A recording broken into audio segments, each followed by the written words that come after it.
Bueno, Sí. antes de que continúes, porque me parece muy interesante seguir por esa línea de por qué papá y mamá lo interpretan tan fuerte, es, les he de compartir que Manuel y yo fuimos unas adolescentes muy poco fuera de la media. Peculiares. Muy A ver, cuéntanos el chisme. Fuimos muy peculiares. No somos, no figuramos en las estadísticas, no somos sujetos de estadística, estamos por otro lado completamente distinto. Y sin embargo, es muy curioso porque esto que mencionas, pues sí lo puedo leer muy bien en mis comportamientos y en los comportamientos de al lado. Tú y yo nos conocimos sí en adolescencia, pero ya más para acá, para Sí. la adultez, ¿no? Y bueno, digo, Claudia, que fuimos adolescentes muy peculiares porque creo que tanto él como yo y quizá algunos otros amigos sabíamos manejar muy bien nuestras cartas a la hora de poder manifestarnos, ¿no? En el exterior y switchar quizá un poco más conscientemente de esto que de platica Manuel, que de repente, bueno, hago berrinche y sé qué botones jalar y obtengo en la mía, incluso al grado de maquiavelismo quizá, ¿no? En el sentido de sé muy bien lo que va a pasar y lo ejecuto. Por lo tanto, pues creo que podemos entender ahora, como dice Manuel, este asunto del adolescente primario o general, en donde necesita algo, pero también está sumamente confundido. Oye, yo sí fui un adolescente, pero, o sea, yo no me brinqué ninguna etapa, ¿no? Lástima que mi mamá no vive para que se los platique, pero bueno, me llevé mis buenas bofetadas porque sí, yo sí cumplía tal cual de la ley. Tengo una pregunta para ver si en el contexto nos lo puedes también ilustrar. Mencionabas hace rato que los adolescentes a partir de los 15. Hoy, y no nada más por mi experiencia, sino viendo la generalidad del grupo en el que yo me muevo, veo que estos comportamientos empiezan a adelantarse. O sea, ya hoy, o sea, cuando nosotros, bueno, los que sí cumplimos con la regla típica de la adolescencia, que no sabíamos ejercer nuestro poder, como ustedes sí sabían cómo hacerlo, a los 13 éramos unos niños que nos sacábamos el mocasín todavía, ¿no? Y jugábamos con muñecas y los chavitos en avalancha, salíamos a tal. Y a los 15, pues ya empezabas con la hormona y todas estas cosas que nos has venido platicando. Pero hoy veo que todo esto ya se adelantó. O sea, ya hoy a los 10, se los comentaba, 10, 12 años, ya se platican temas muy fuertes, ¿no? Temas sexuales muy fuertes.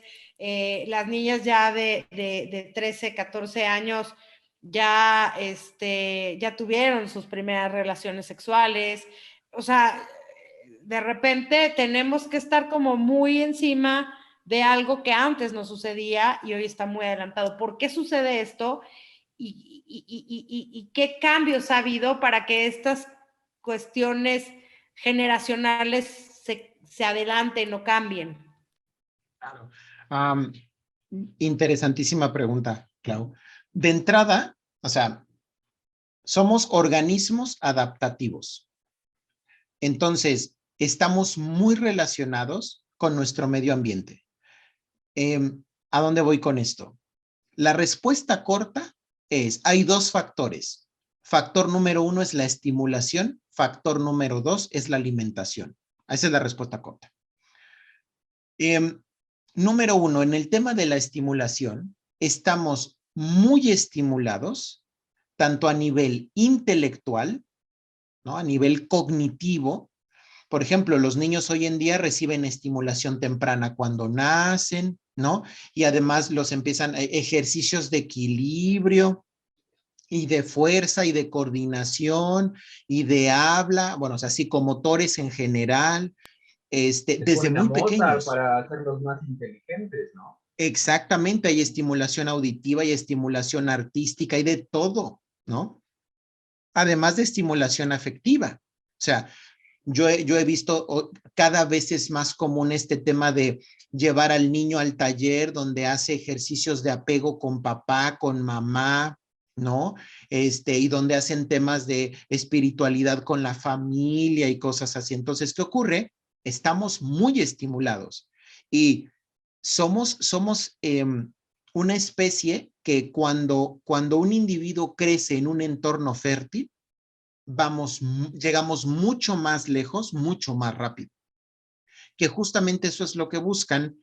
Hay toda una iniciativa que tiene que ver con el ayudar a llegar a los hijos, a los niños, lo más lejos, lo más rápido posible, y que tiene que ver con, esto lo he visto mucho en familias con poderes adquisitivos muy altos, que ya tienen planeado todo el desarrollo del niño desde que nace hasta la universidad, y eso incluye yoga, equitación, meditación, matemáticas, arte, lo espiritual, o sea, ya tienen toda la agenda. Y de hecho, en Nueva York, por ejemplo, donde trabajo con algunas personas, dándoles la parte de coaching familiar, tengo varios pacientes, varias familias que tuvieron que esperar hasta 2 años para poder meter a sus hijos al kinder.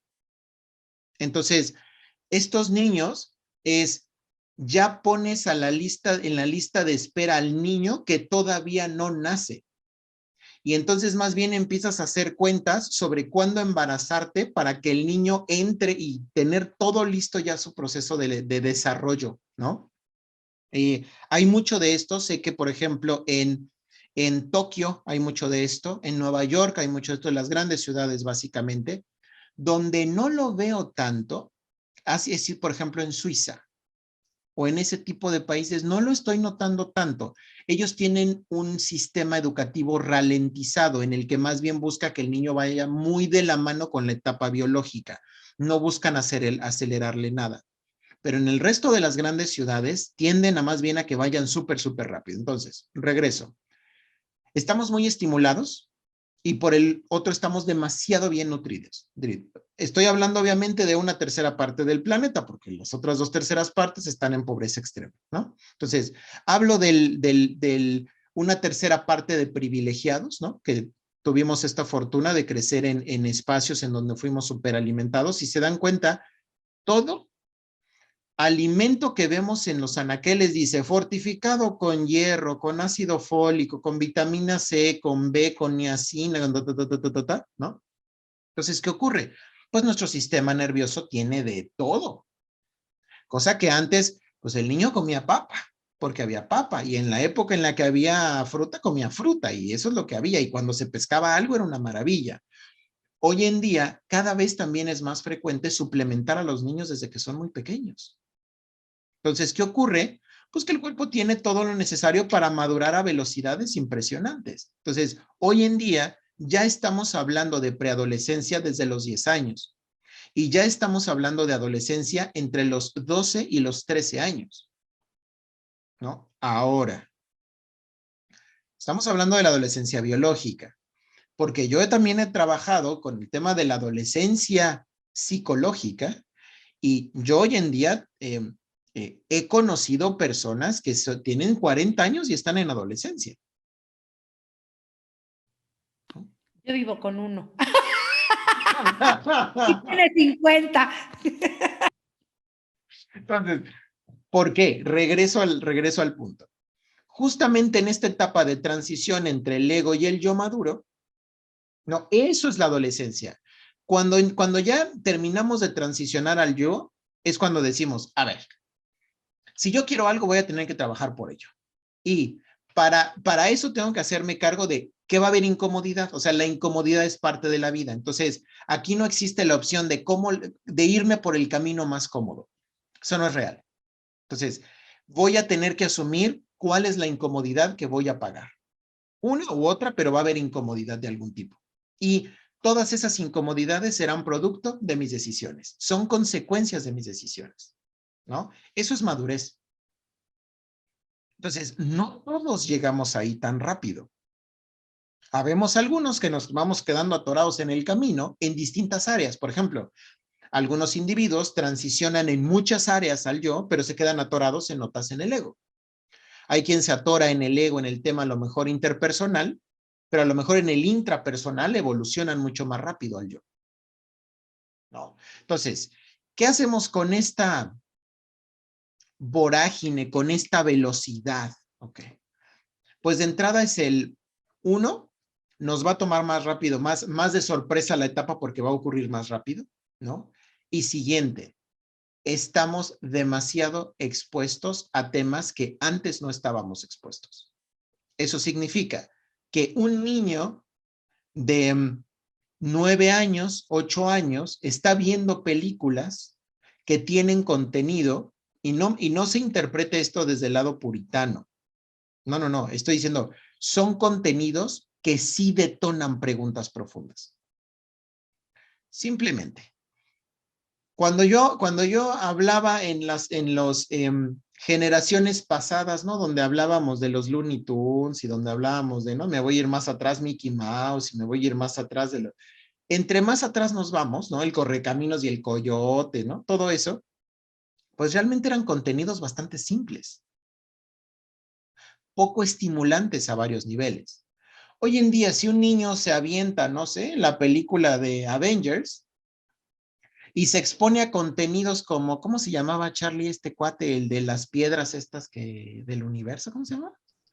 Sí, Thanos, el Thanos. villano de Marvel, claro.